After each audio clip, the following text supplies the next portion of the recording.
This is the VOA Special English Economics Report. Energy has become an important issue in the American presidential campaign.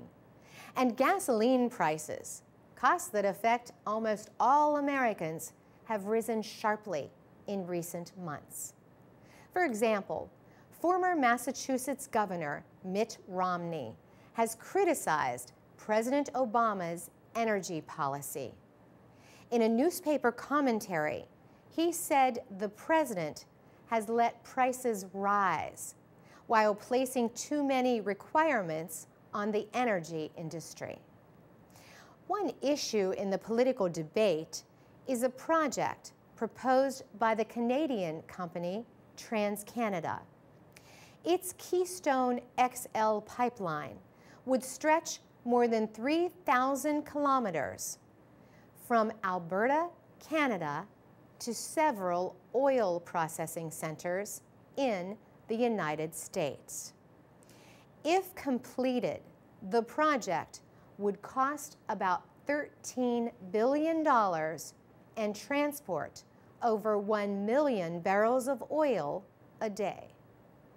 The Republican Party has criticized President Obama for delaying work on the oil pipeline. Republican Doc Hastings serves in the United States Congress. He says the party wants to use all of the nation's energy resources. Mr. Hastings says that would include use of both the Keystone XL pipeline and oil exploration in coastal waters. He says Republicans in the House of Representatives have passed reforms that break down government barriers to America's natural resources. And he says the House has passed legislation that would open coastal areas to new oil exploration and production. In early March, President Obama visited a Daimler truck factory in North Carolina. He told workers that more oil exploration is not an easy answer to the nation's energy problems. He said the United States has 2% of the world's oil reserves, but uses 20% of the world's oil. He said this means that even with increased oil production, there is no easy answer to high gasoline prices. Workers at the North Carolina factory build alternative fuel vehicles.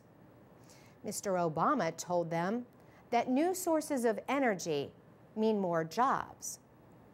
The president has called for tax breaks on clean energy vehicles and urged local governments to buy them. He also has asked lawmakers to end $4 billion in support for the oil and gas industries.